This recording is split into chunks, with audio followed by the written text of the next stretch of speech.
네, 우리 규례교회 성도 여러분 안녕하십니까? 네, 새해 인사를 드리겠습니다. 새해 복 많이 받으시기 바랍니다. 우리가 복을 참 갈망하는 민족이죠. 복 백성이고 그래서 우리 숟가락에도 복이 써져 있습니다. 복 싫어하시는 분이 혹시 있으십니까? 다 복을 원하시죠? 네. 성경에서 복이 많이 나옵니다. 이 복이라고 하는 단어가 성경에서 많이 나오죠. 제일 먼저 어디에서 나오죠? 창세기 2장에 나오죠.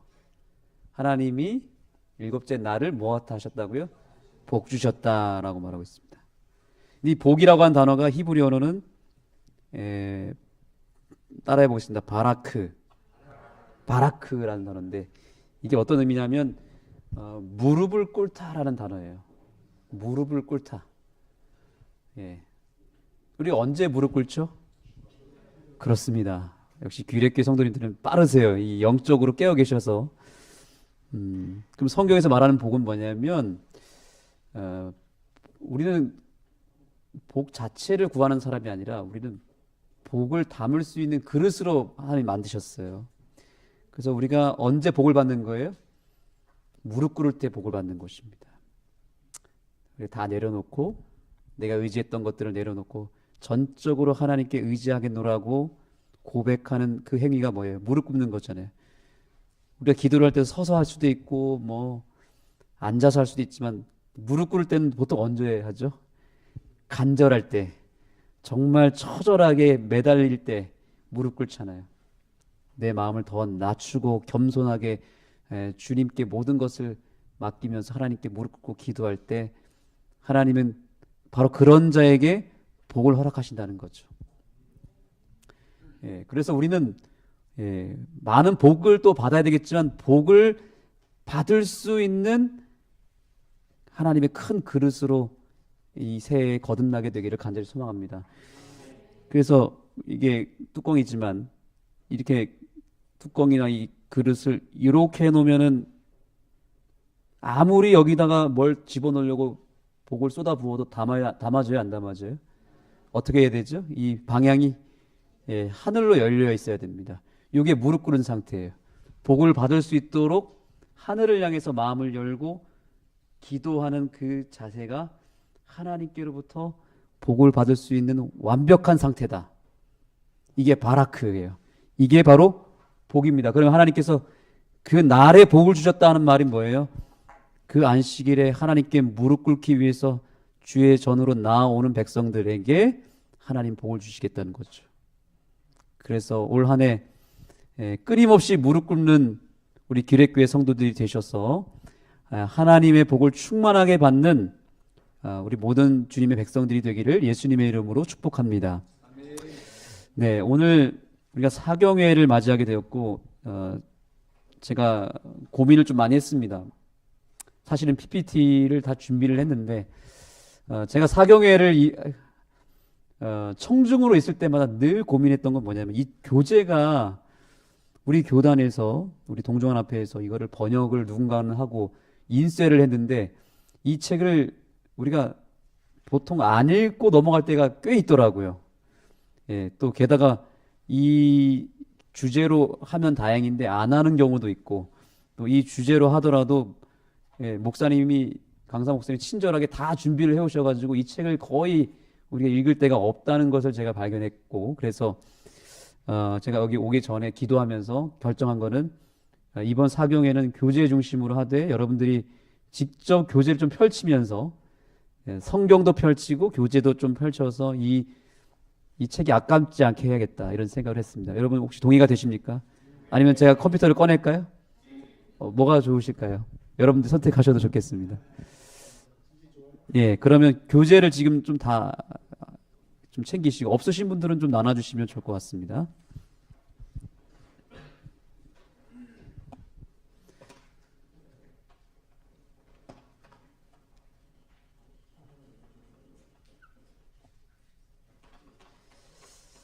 네, 칠판이 아주 예쁘죠?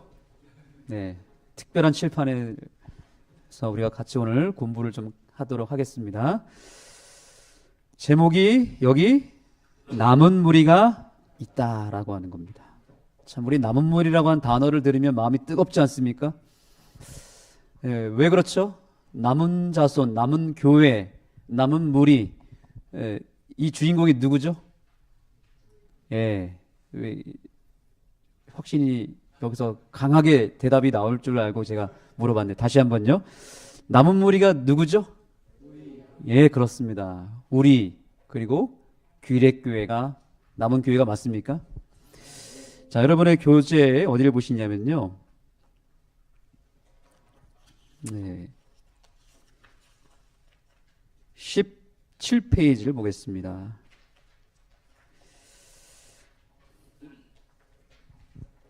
자, 17페이지 맨 위에를 보겠습니다. 제7일 안식일 예수 재림교회는 남은 무리 또는 남은 교회라는 명칭이 자신들에게만 해당한다고 주장한다. 17페이지. 네. 남은 교회, 남은 무리라고 하는 이 사상이 누구만 주장하고 있다고요? 예, 재림교인들만 관심을 갖고 있고, 실제적으로 다른 교회에서는 이 남은 무리 사상이 거의 언급하지 않을 만큼 이 부분에 대해서 관심이 없습니다. 조용합니다. 그런데 이 부분에 대해서 정말 목숨을 걸면서 신앙의 무게를 여기다가 두고 있는 교회는 어디밖에 없어요? 재림교회밖에 없습니다. 그래서 여기 계속 보겠습니다. 다른 어떤 조직이나 교회도 남은 무리로 여기지 않지만 동시에 우리가 지상에 존재하는 하나님의 참된 자녀들이지만 유일한 참된 그리스도인이라고 믿는 것은 아니다라고 고백한다. 그러나 여기서부터 줄을 좀 쳐보겠습니다. 재림교회는 다른 모든 교단이 신학적으로 어느 정도는 배도 상태에 있으며 오직 재림교회만이 현대 진리를 소유하고 있다고 주장한다라고 말하고 있습니다. 그래서 여러분, 남은 자손이라고 하는 말은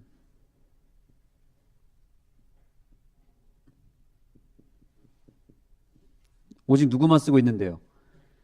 재림교회만 쓰고 있다는 거예요. 근데 그 이유가 뭐래요? 이유가 오직 재림교회만이 뭘 소유하고 있어요? 현대 진리를 소유하고 있기 때문에 그런 것입니다. 현대 진리. 들어보셨나요? 현대 진리?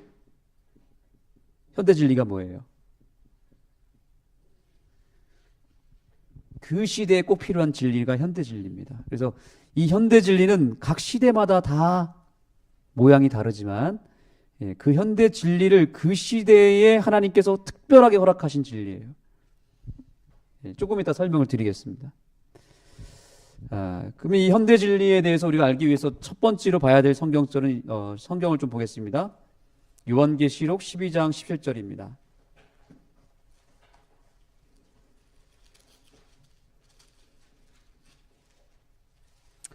요한계시록 12장 17절. 우리 다 같이 한번 읽어보겠습니다.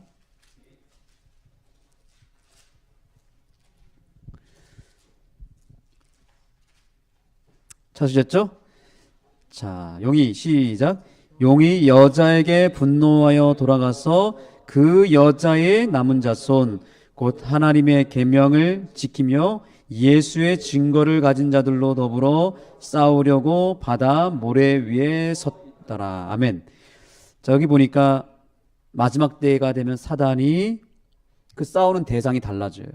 예수님과의 싸움에서 이미 사단이 졌어요. 십자가에서. 마지막 때에는 누구랑 싸우냐면 그 여자의 남은 자손. 따라해 보겠습니다. 그 여자의 남은 자손. 예. 우리 재림교회는 바로 이 그 여자의 남은 자손이 우리라고 믿고 있는 거예요. 그런데 그 특징이 두 가지죠? 첫 번째는 뭐예요? 예. 하나님의 계명을 지키며, 두 번째는요? 예, 예수의 증거를 가진 자들. 그래서 여러분 우리 교회 이름을 보내면 제7일 안식일.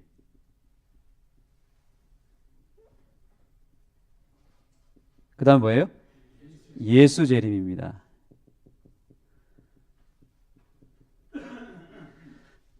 그대로 연결되지 않습니까? 하나님의 계명의 핵심은 안식의 진리죠. 그죠? 그 다음에 예수의 증거, 여러 가지로 얘기 나눌 수 있지만 그 포커스, 그 결론이 뭐가 있냐면 결국에 예수의 증거, 예수님의 재림에 대한 확신과 그것에 대한 예언의 증거를 가진 교회가 바로 남은 교회다, 남은 자손이다. 우리 교회 이름에 뭐가 있는 거예요? 이름 자체에 우리는 남은 자손이다라고 하는 정체성이 담겨져 있기 때문에 이 이름을 사용하는 교회, 그리고 이 이름의 기별대로 믿고 사는 백성들이 누구다? 남은 자손이다. 이게 결론입니다. 여기서 끝낼까요? 네. 다 얘기했어요. 이걸 기억하시면 됩니다. 두 가지가 있어야 된다. 자, 그래서 맨 마지막을 보겠습니다. 17페이지 맨 마지막. 어떤 집단이 스스로를 남은 무리라고 부른다고 해서 곧 남은 무리가 되는 것이 아니라는 거죠. 남은 자손이라고 아무리 주장해도 아무나 남은 자손이 되는 게 아니라고 말하고 있어요. 그 집단이 실제로 남은 무리로서 예언의 백성답게 행동할 때에만 진정한 남은 무리가 되는 것이다. 아멘.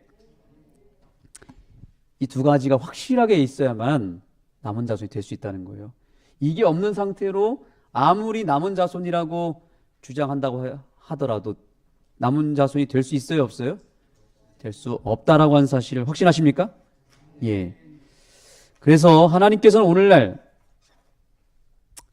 자, 18페이지 넷째 줄입니다. 하나님께서는 오늘날도 남은 무리를 찾고 계신다. 우리가 그 남은 무리가 될 수 있다. 우리 사랑하는 귀례교회 성도 여러분, 우리는 남은 자손이 되었고, 그리고 앞으로 이 교회를 통해서 이 교회의 그 인생을 올려놓는 사람들, 여러분들을 통해서 진리로 인도함을 받은 사람들은 얼마든지 남은 자손이 될 수 있어요, 없어요? 남은 자손이 될 수 있습니다. 네. 예수의 증거하고 예수의 재림을 이렇게 했는데 예. 근거가 어디가 있어요? 예수의 예. 예수의 증거가 예수의 재림이다. 그거는 성경을 안 맞는데. 장로님께서 좀 설명해 주시겠습니까? 예수의 증거는 네. 예수를 증거하는 것이 예수 증거거든요. 네, 네. 그건 예수 재림하고 상관이 없어요. 어떤 거는 계시록 19장 10절에 네. 보게 되면 거기 보면 예수 증거가 무엇이 나오고 그렇죠. 나오죠. 네. 그것이 더 중요하지 않아요. 예수의 재림하고는 그러니까 예수의 재림을 믿는 사람이지만 네. 예수의 재림을 믿는 사람으로서 예수의 증거를 가진 사람들. 장로님께서 자세히 좀 보완 설명해 주신 것에 대해서 감사드립니다. 네. 이해하셨습니까? 예. 이 성경절과 연결되는 구절이 있다는 거예요. 예. 맞습니다. 예. 그래서 예수의 증거는 대언의 영이다. 또 예수, 이거에 대한 여러 해석들이 또 있습니다. 근데 제가 이제 여기서 말씀드린 요지는 뭐냐면 이 이 책의 저자는 일단 우리 이 이름 속에 일단 이런 부분이 어느 정도 암시되어 있다라고 하는 부분입니다. 그래서 장로님께서 조금 보완 설명해 주셔서 감사드리고요. 네, 이 예수의 증거에 대해서 우리가 계속 묵상할 필요가 있고 연구하고 적용할 필요가 있다는 것을 여러분들이 꼭 기억해 주시기 바랍니다. 자, 그러면 이제 교과로 죄송합니다. 이제 교재로 들어가 보겠습니다. 교재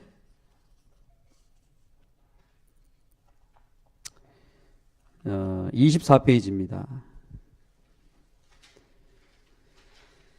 남은 무리라고 하는 주제는 맨 위에입니다. 창세기로부터 요한계시록까지 성경 전체를 관통하는 붉은 실과 같다라고 되어 있습니다. 붉은 실. 창세기서부터 요한계시록까지 이 남은 자손의 계보가 쭉 이어져 온다는 거예요. 근데 왜 붉은 실이라고 표현했을까요? 예, 실이 이어지기 때문에 그렇고요. 또한 붉은 실, 아마 예수님의 십자가의 보혈의 상징성이 있다고 볼 수 있습니다. 그래서 결국엔 예수의 증거를 가진 백성들, 그리고 하나님의 계명을 지키는 백성들의 계보가 창세기에서부터 요한계시록까지 예수 안에 있는 백성들이 쭉 실처럼 이어졌다는 거예요. 자, 그리고 실은 두껍습니까? 아주 얇습니까? 굉장히 얇게 이렇게 한 줄에 실처럼 이어지죠. 하나님의 백성들이 사실은 되게 그 백성들 가운데서 다수를 차지하고 있지 않습니다. 보면은 항상 소수입니다. 하나님의 백성들이 진리대로 살고 또한 예수님 안에서 구원받은 백성들이 실제적으로 정말 많으면 좋겠지만 매 시대에 보시면 이 남은 자손으로 택함을 받은 백성들은 늘 소수였다는 거죠. 지금 오늘날의 재림교회 역시 마찬가지죠. 우리 교회가 물론 부흥하고 정말 많은 교회들이 많으면 좋겠지만 정말 안식일을 철저하게 잘 지키고 십계명을 잘 준수하면서 이 예언의 기별을 온전히 수행하며 재림 기별을 외치고 기다리는 백성들은 많이 있는 것 같으세요? 아니면 소수인 것 같습니까?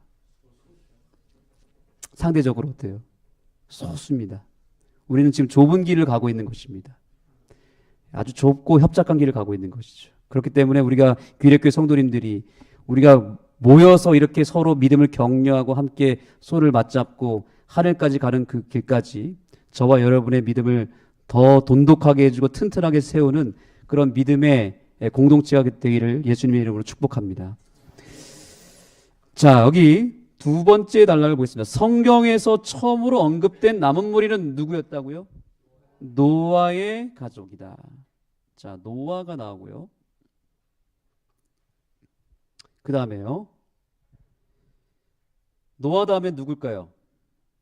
아브라함이 있습니다.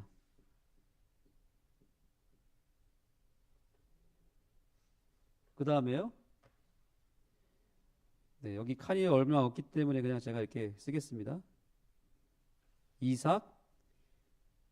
네. 그 다음에요. 이삭, 야곱. 그 다음에요. 요셉입니다.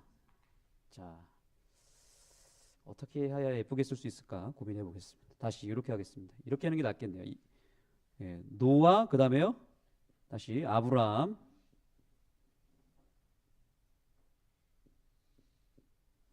그 다음에요. 이삭, 야곱, 마지막이요. 요셉입니다. 이게 창세기에 나타난 남은 자손의 계보입니다.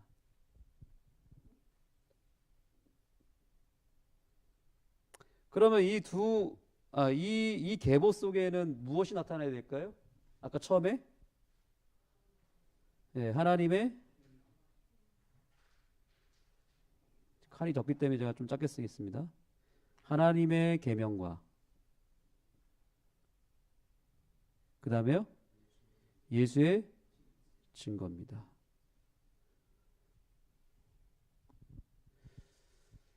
자, 일단 하나님의 계명 확실히 지켰습니까, 이분들? 네. 하나님의 말씀에 철저하게 순종하여서 노아는 어땠습니까? 방주의 기별을 외치라고 하나님께서 명령하셨고 방주를 지으라고 하는 명령에 순종했습니까?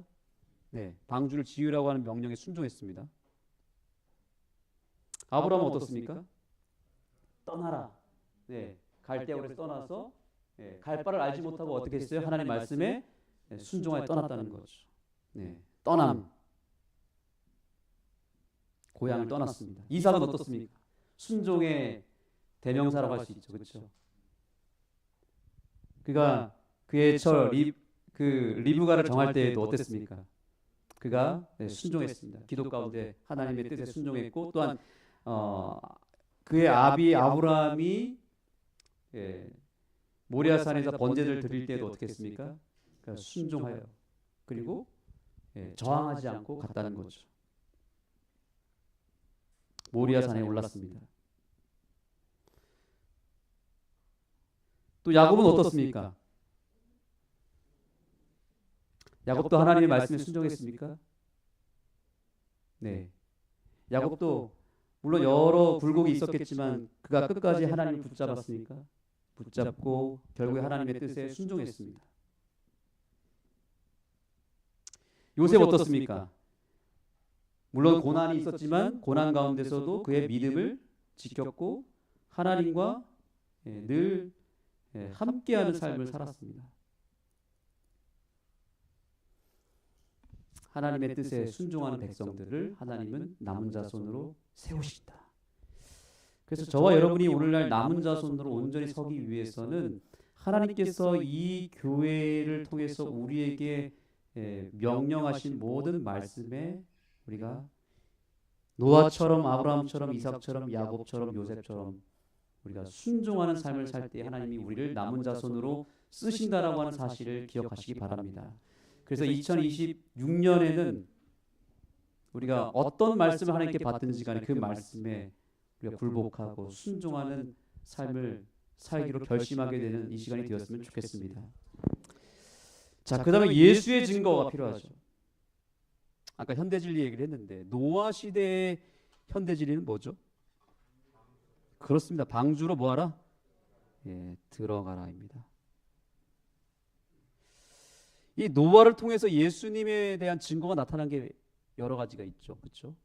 그 중에서 제일 중요한 건 뭐냐? 방주예요. 방주. 방주로 들어가라. 방주는 무엇을 상징할까요?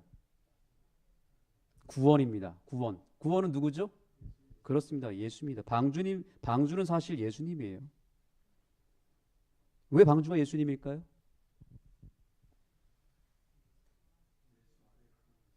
그렇습니다. 예수 안에 들어갈 때 방주에 들어감으로 인해서 백성들이 구원을 받고 심판의 비를 누가 무엇이 대신 맞아줬어요? 방주가 대신 맞아줬잖아요. 방주 안에 들어간 사람들은 비를 맞았어요? 안 맞았어요? 안 맞았습니다. 우리가 예수님 안에 들어가면 심판을 피할 수 있는 것입니다. 예수님을 통해서 우리가 구원받을 수 있습니까? 그래서 오늘날 우리가 방주로 들어가라고 하는 이 기별, 이 현대 진리를 우리 현대 시대로 현대 진리로 풀어낸다면 어디로 들어가라는 얘기예요? 예수 안으로, 그리고 몸된 예수님의 몸을 상징하는 교회 안으로, 진리 교회 안으로 들어가라는 거죠. 그러니까 노아의 삶에 예수의 증거가 있었어요? 분명히 있었습니다. 자, 아브라함은 어떻습니까? 아브라함이 떠난 것은 누가 떠난 거를 상징할 수 있을까요? 예수님께서도 하늘의 영광을 버리시고 어디로 떠났어요? 하나님 말씀에 순종해서 세상으로 오셨어요. 누구도 떠나셨어요? 예수님도 떠나셨습니다. 자, 아브라함과 이삭이 두 인물을 통해서 하나님께서는 또 하나의 증거를 주셨죠. 그 유명한 모리아 산의 사건입니다. 우리가 이걸 좀 잠깐 살펴보겠습니다.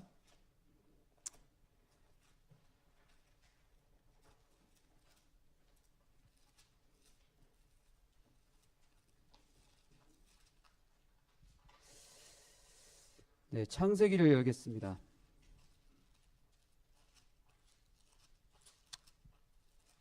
창세기 22장입니다.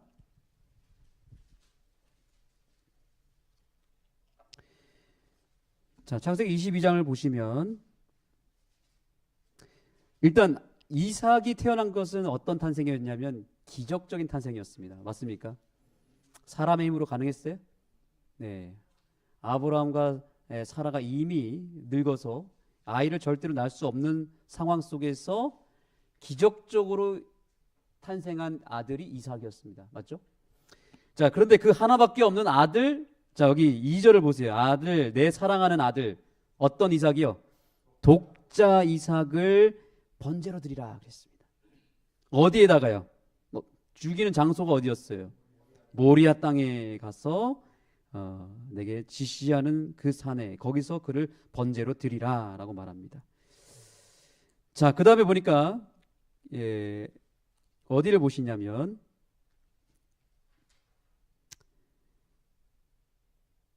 3절입니다. 아브라함이 아침 일찍이 일어나서 나귀의 안장을 지르고 몇 사람이요?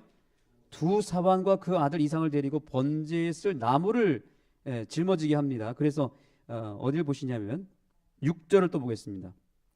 아브라함이 이에 번제 나무를 취하여 누구한테 지우겠어요? 아브라함이 짊어진 게 아니라 아들이 나무를 짊어지게 합니다. 그렇죠? 그 다음에 불과 칼을 손에 들고 그 다음 몇 사람이 동행했대요? 2사람이 동행했다라고 말하고 있습니다. 자, 그 다음에 9절입니다. 하나님이 그에게 지시하신 곳에 이른지라 이에 아브라함이 그곳에 단을 쌓고 나무를 뭐 해놓고요? 벌려놨다라고 말하고 있어요. 그리고 그 나무 위에서 칼을 잡고 뭐 했어요? 죽이려고 했습니다. 그래서 이삭을 죽이려고 했던 장소가 어디였어요? 나무 위였습니다. 그렇죠? 자, 그런데 이것은 정확하게 무엇을 상징하는 무슨 사건을 보여주는 거였어요? 그렇습니다. 예수님의 십자가. 이게 예수의 증거예요. 아브라함과 이삭에 있어서는 그 당시 현대 진리. 이것을 통해서 무엇을 보게 만들었어요? 예수님의 십자가를 보게 만들었습니다. 자, 보겠습니다. 예수님의 탄생이에요. 이 이삭은. 자, 예수님께서 기적적으로 탄생했습니까? 무엇으로 잉태됐죠? 성령으로. 누구에 의해서? 처녀에 의해서 성령으로 잉태됐습니다. 사람의 힘이 아니라 하나님의 도우심을 통해서 기적적인 탄생을 하는 인물이 예수님이셨어요. 그렇죠? 근데 그 예수님도 어떤 아들이었습니까? 하나밖에 없는 독생자 예수 그리스도. 요한복음 3장 16절에 독생자 예수 그리스도를 주셨으니라 그랬죠. 그렇죠? 자, 그런 다음에 이제 예수님께서 돌아가신 장소가 어디였어요? 돌아가신 장소는 어디였어요? 예루살렘 성 내에 있는 큰 그 성 안에 도시 안에 그 실제 성전 밖에 그죠? 밖에 있는 골고다 언덕이었죠. 그렇죠? 자, 그런데 공교롭게도 여러분 역대하 3장 1절 한번 보겠습니다. 역대하 3장 1절을 한번 읽어 주시겠습니까?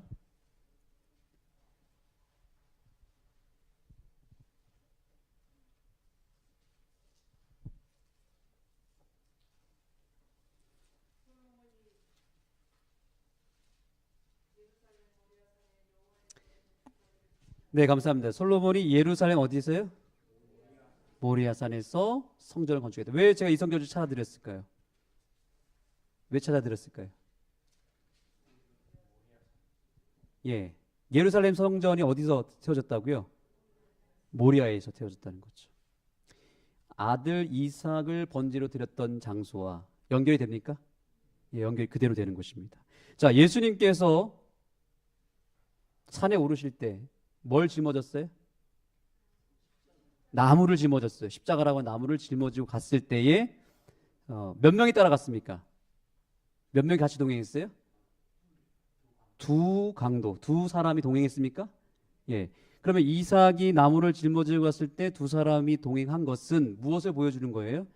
예수님께서 나무를 짊어지고 올라갈 때 2사람이 동행하는 그 예수님의 십자가 오르는 장면을 그대로 미리 보여준 것입니다. 누구를 통해서요? 이삭을 통해서. 벌려놓은 나무를 벌려놨다라는 말은 뭐냐면 이렇게 세로와 가로로 이렇게 포개놨다는 것입니다. 십자가가 어떻게 생겼어요? 세로와 가로로 벌려져 있습니까? 이 벌려진 나무 위에서 이삭이 번제로 드려졌다는 거예요. 그것은 누구의 죽으심을요? 예수의 죽으심을 그대로 예표했던 것이다. 그러니까 이삭을 번제로 드리는 이 아브람 아버지 그리고 이 아들의 관계를 통해서 누구의 모습을 보여준 거예요? 하나밖에 없는 아들을 우리를 위해서 내어줄 수밖에 없었던 아버지의 마음과 그 사랑을 보여준 것입니다. 실제로 아브라함이 뭘 들었어요? 칼을 들었습니다. 아버지가 아들을 죽이는 거예요. 여러분, 예수님을 누가 죽이셨죠? 누가 죽였어요? 집행을 누가 했습니까? 하나님 아버지가 하셨어요. 그래서 휘장이 어디서 찢어졌다고요? 위에서 아래로 찢어진 거예요. 우리의 죄 때문에 예수님이 죽으신 건 맞지만 그것을 실제로 집행하신 분은 누구예요? 놀랍게도 아버지 하나님께서 직접 심판의 칼을 드셨고 아브라함처럼 드셨고 아들을 죽일 수밖에 없었어요. 저와 여러분을 위해서. 오늘 이러한 예수님의 그 구원의 기쁨 속에서 그 구원의 감격 속에서 우리가 살아갈 때 아버지 하나님께서 우리를 위해서 어떠한 사랑을 주셨는지를 한번 돌아보고 그 사랑에 우리가 감동하는 한 해가 되기를 간절히 소망합니다. 우리가 받은 이 구원은 아버지 하나님께서 하나밖에 없는 아들을 그렇게 직접 심판하여 죽일 수밖에 없는 상황을 감당하시고 우리가 받아야 될 저주를 아들 예수에게 지어주셨던 그 아버지의 사랑 때문에 우리가 살게 된 것입니다. 그 사랑에 우리가 반응하게 되기를 간절히 소망합니다. 그러니까 노아가 됐든 아브라함이 됐든 이삭이 됐든 다 무엇이 있었다는 거예요? 예수님. 그의 인생에서 그들은 철저하게 구원을 누구를 통해서 받은 거예요? 예수님을 통해서 받은 거예요. 예수님의 증거가 있었습니까? 예수의 증거가 있었습니까? 야곱하면 뭐가 떠오르십니까? 그렇습니다. 이제 여러분들이 찾아가시는 거예요. 이제 그림으로만 그릴게요. 야곱의 사닥다리. 죄는 하늘과 우리 사이를 갈랐지만 예수님은 어떻게 하셨어요? 다시 연결해 주셔서 하나님과 우리 사이를 다시 연합시키는, 하나가 되게 하는. 야곱의 사닥다리는 누구예요? 그러면 예수 그리스도이십니다. 그래서 우리의 기도를 받아서 하늘로 올리우시고 응답을 또 받아서 우리에게 내려주시는 분, 하늘과 우리를, 이 땅을 연결시켜 주신 분, 예수님. 요새 말할 것도 없이 누구죠? 말할 것도 없이 누구예요? 자, 예수님과 요셉의 공통점 여러분들이 한번 찾아보시죠. 네? 팔려갔어요. 어디로 팔려갔어요? 네, 애굽으로 팔려갔어요. 그죠? 근데 팔려갈 때 요셉은 은 20, 예수님은 은 30. 근데 이거를 팔 때 준 사람은 누구예요? 이걸 팔아 넘긴 사람이 누군지 아세요? 유다. 그죠? 예수님의 제자 가룟 유다. 근데 요셉의 형제 누구요? 유다가 팔아 넘깁니다. 똑같습니까? 자, 애굽에 가서 고난을 받았고 거의 뭐 진짜 인생 밑바닥까지 갔죠. 그렇죠? 그러나 그것을 통해서 다시 애굽의 총리가 되었고 백성들을 구원했습니까? 예수님께서 이 땅에 오셔서 십자가라고 하는 가장 큰 고난을 당하신 다음에 부활하셔서 세상에 온 우주의 왕으로 회복이 되시고 우리를 구원하셨습니까? 네. 누구예요? 요셉은 누구를 상징하는 거예요? 철저하게 예수님의 모든 생애와 사명을 그대로 보여주는 인물이었습니다. 이렇게 놓고 보니까 이 남은 자손으로 부름받은 이 주님의 백성들이 하나님의 계명 말씀에 순종하고 그 다음 무엇을 했다? 철저하게 예수의 증거를 가진 백성이었고 예수의 믿음을 발휘했던 사람들이었다. 그렇기 때문에 오늘날 제7일 안식일 예수 재림교회의 백성으로 살아가는 우리들이 이 계보를 이어가는 주인공이 맞다면 우리에게도 무엇이 필요할까요? 하나님의 계명을 확실하게 지키는 주의 백성들이 되기를 간절히 소망합니다. 그래서 어디를 보시냐면 이제 마지막으로 가겠습니다. 여러분들이 중간에 이제 이 각 인물에 대해서 설명하는 구절, 이 내용들은 다 읽어보세요. 네, 어디를 보시냐면 49페이지에서 보겠습니다.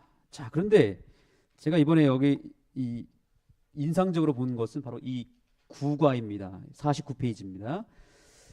이스라엘 백성들 가운데 이 남은 자손들의 이 계보를 이어가는 이 남은 자손들의 역사를 보니까, 구약의 역사를 보니까 이들에게도 자, 특별히 여기 이 계명에 해당하는 부분이 있죠.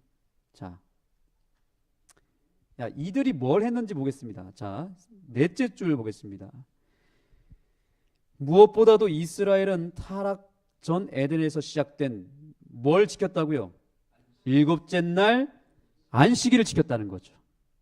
이 남은 자손들이 성경에는 자세히 기록되어 있진 않았지만 뭘 지켰어요? 분명하게 일단 기본적으로 안식일을 확실하게 지켰다는 거예요. 이게 기본이에요. 안식일이 기본.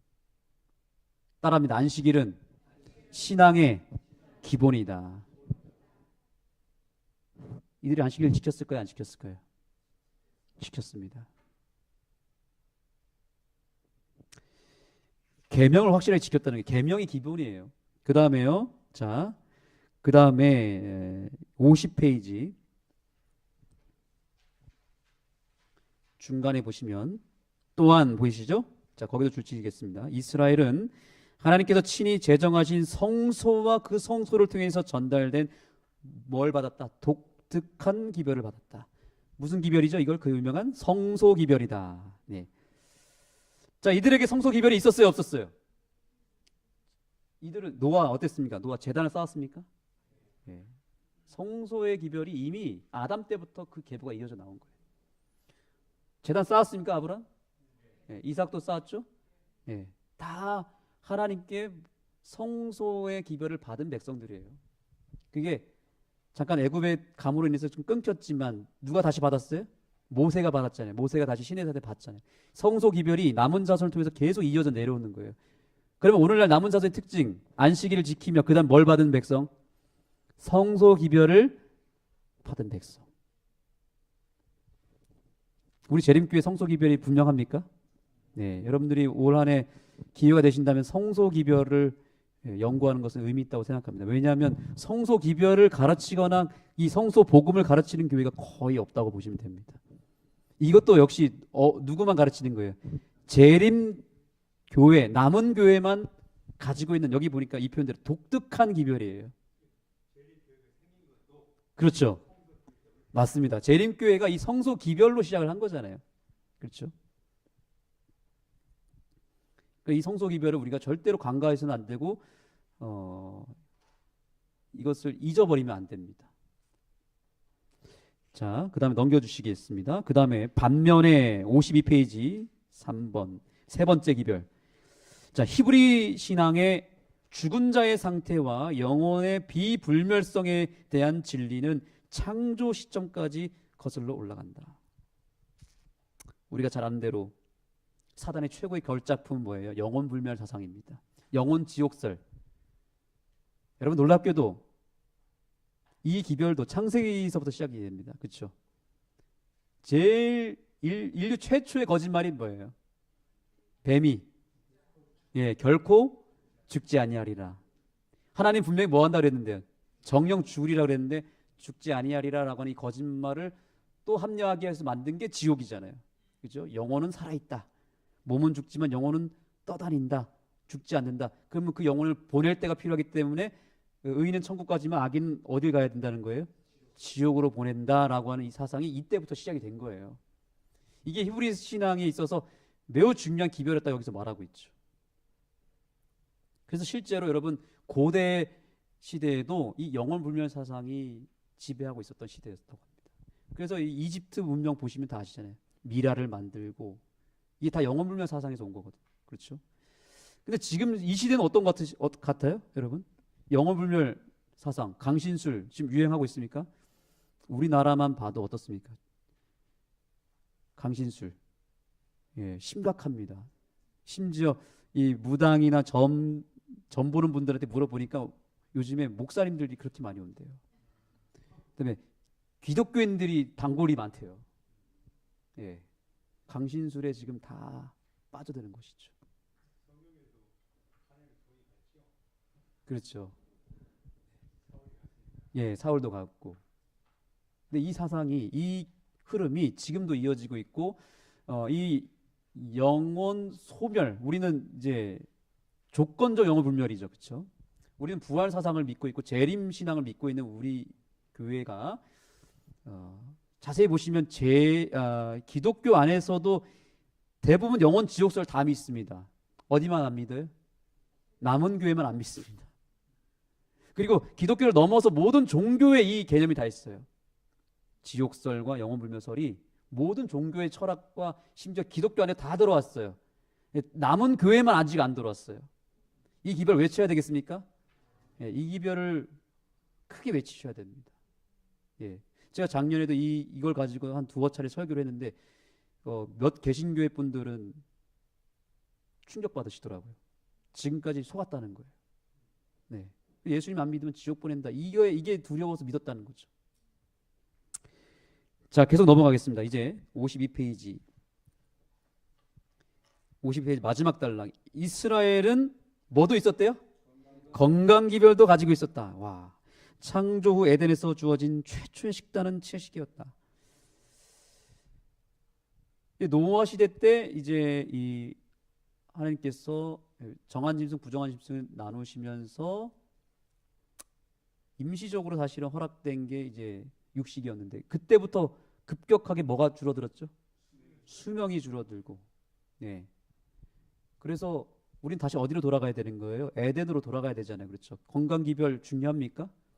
네. 레위기에 나타난 율법 폐한 거예요? 아니면 오히려 더 그것을 굳게 세워야 됩니까? 굳게 세워야 됩니다. 건강기별 다 무너졌습니까? 지금? 다 무너졌습니다. 우리 재림교회도 지금 위태롭습니까? 네. 저부터 회개해야 되겠더라고요. 네. 회개해야 되겠더라고요. 근데 지금 이 기별을 여전히 우리가 붙잡으면 영원권 할 수 있습니다. 왜냐하면 지금 우리 이 건강 기별을 가르치는 이런 여러 기관과 센터에 가보면 90% 이상이 천주교인들, 개신교인들이에요. 네. 그분들이 결국에는 식생활을 개혁하지 않으면 안 된다는 것을 다 몸으로 깨닫는 거예요. 그래서 어디로 가고 있어요 지금? 재림기별로 들어오고 있어요. 네. 그럼 규례교회가 이 건강 지금 식품 사업 하고 계시잖아요. 끝까지 하셔야 되겠죠. 어떻게 지금 진행되고 있습니까? 제가 잘은 모르지만, 네, 하여튼 끝까지 예수님 의지해서 이 귀한 성업을 통해서 여러분들께서 하나님의 뜻을 이루시고 또 놀라운 선교의 부흥이 있게 되기를 간절히 소망합니다. 예, 그 다음에 53페이지입니다.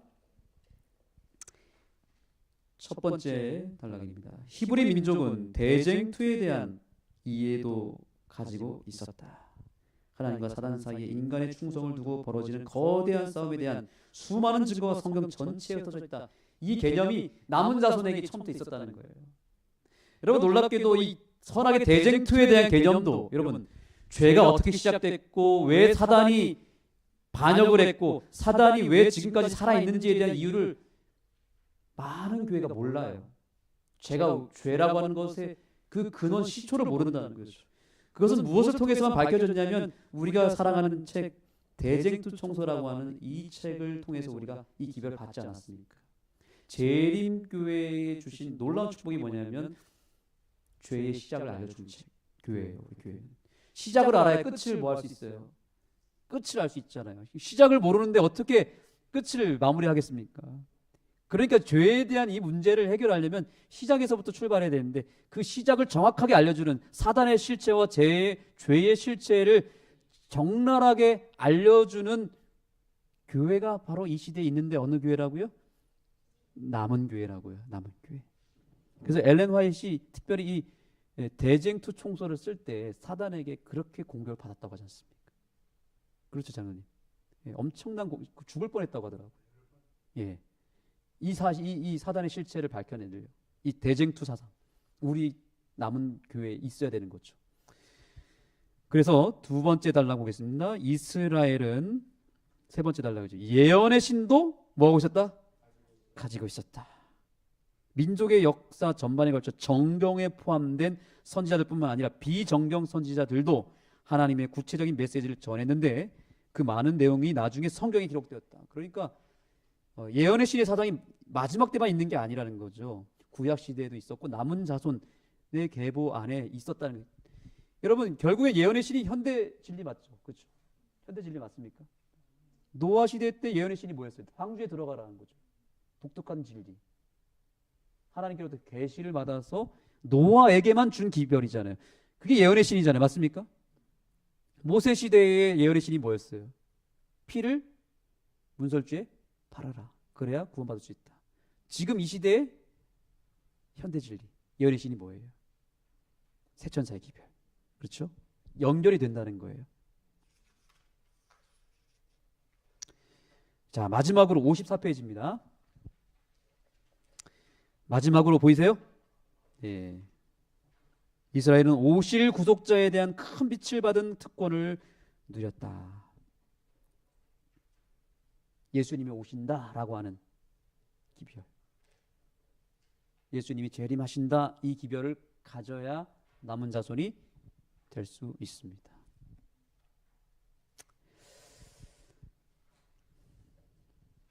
이제 정리하겠습니다. 자, 여러분 이렇게 이야기를 들어보니까 우리 재림교회가 남은 자손이 분명합니까? 빼도 박도 할 수 없습니까? 네. 감사하십니까? 네. 자, 이 인물들의 이런 특징 보니까 하나님의 계명이 있었고 예수의 증거를 가진 자들이었습니다. 그런데 또 하나의 특징이 있더라고요. 뭐냐면 이들에게는, 그러나 이런 대단한 신앙을 했다 할지라도 이들에게 부족함이 있었을까요? 없었을까요? 있었다는 게 오늘 우리가 읽은 교재의 핵심 중 하나입니다. 이들에게 수많은 죄악의 역사들이 있었다는 거죠. 노아 어떤 죄를 범했습니까? 여러분이 알고 있는지. 그렇죠. 포도주를 마시고. 아브라함도 있었습니까? 거짓말했죠. 네. 다 뜯어보면 이들도 부족했다. 네. 남은 자손으로서 완전한 자가 남은 자손이 아니라 이들이 그런 부족함 속에서도 따라합니다. 그래도 지켜야 합니다. 노아는 그래도 부족했지만 끝까지 하나님의 계명과 예수의 증거를 붙잡았다는 거죠. 여러분 성경절 찾겠습니다. 잠언 24장입니다.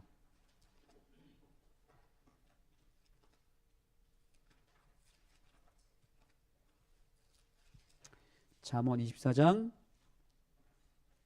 16절.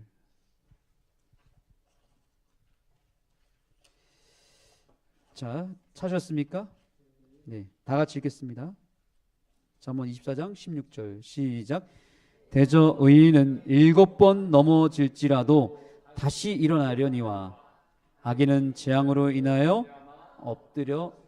아멘. 의인은 완전한 자가 아니라 7번 넘어질지라도 무엇하는 자라고요? 다시 일어난 자가 의인입니다. 여러분 7번 넘어졌지만 8번째 다시 일어난 자가 하나님이 기뻐하는 자일까? 아니면 쭉 일어나 있었는데 마지막에 넘어져서 끝나버린 사람, 누가 더 하나님 보실 때 기뻐 받으실 열매일까요? 그렇습니다. 마지막에 일어나는 자가 하나님이 찾으시는 자죠. 여러분 남은 자손의 뜻이 뭘까요? 남은 자손. 그렇습니다. 남은 자손 옆에다가 여기다 이걸 붙여야 돼요. 살아라고 한 단어. 그럼 뭐죠? 살아 남은 무리입니다. 살아남은 무리. 끝까지 살아남으셔야 됩니다.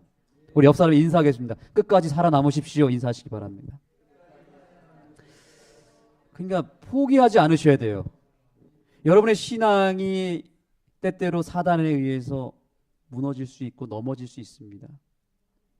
얼마든지 우리 삶이 또 죄로 더럽혀질 수 있습니다. 그런데 하나님은 그런 상황에서도 아무리 처절한 상황이고 아무리 내가 비참하게 내 신앙과 내 인생이 꾸겨졌다 할지라도 끝까지 포기하지 않고 다시 일어나는 사람, 다시 내가 예수님의 보혈의 피를 의지해서 다시 시작하려고 노력하는 사람은 하나님이 절대로 포기하지 않으신다는 사실을 기억하게 되기를 간절히 소망합니다.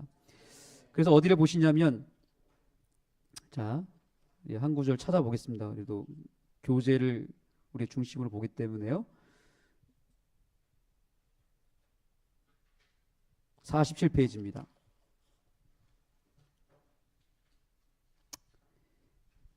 47페이지 맨 마지막, 오히려 보이시죠? 오히려 고대 이방 종교가 생겨나기 전부터 존재한 참된 신앙을 충실하게 이어받은 것이었다. 비록 그들의 신앙이 연약하고 일관되지 못했을지라도 하나님의 진리를 무엇하지 않고요, 포기하지 않고 붙들었던 그 믿음이 그들을 무엇으로 구별하겠다는 거예요? 남은 무리로 구별하게 한 결정적인 이유였다. 귀례교회 성도들이 이 믿음 붙잡았으면 좋겠습니다. 우리가 얼마든지 넘어질 수 있고 올 한 해도 또 실수할 수 있습니다. 또 더럽혀질 수 있습니다.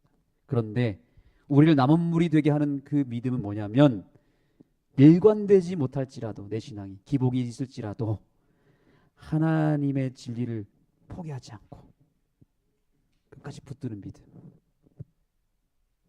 전 정말 안타까운 게 제가 예전 교회에서 마지막 마지막 달에 침례를 베풀었던 분이 있습니다. 일일교회에서 개종하신 분이었어요. 정말 소중한 구도자였고 이분이 막 침례 받을 때 눈물까지 흘리시며 너무 좋아했습니다. 근데 최근에 들리는 얘기를 들어보니까 이분이 교회를 떠나셨다는 거예요. 얼마나 마음이 아프던지. 제가 그때 분명히 그랬거든요. 집사님, 우리 집사님이라 불렀죠. 개신교에서 집사님이 하셨으니까요.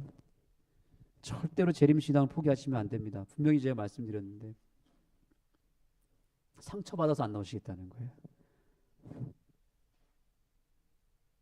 목사님의 설교를 듣고 상처를 받으셨대요.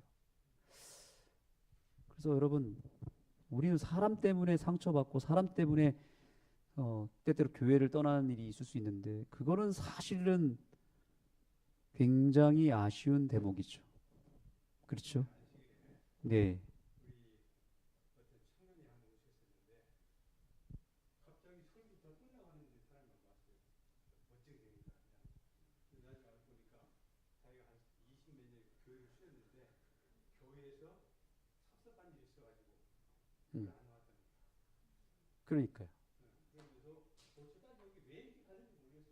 하면서 그 참미 소리가 나서 들었다고 그러는데 음. 다 끝날 때 들어왔어요. 아, 나중에 보니까 근데 옛날에 교회에서 섭섭한 일이 있어가지고 자기가 그러니까 이게 막 섭섭한 일이 있거나 상처받거나 해서 결국에는 사람 때문에 신앙까지 재림신앙 이 귀한 신앙을 포기하는 경우도 있는데 여러분 이런 일이 있으면 안 되겠죠?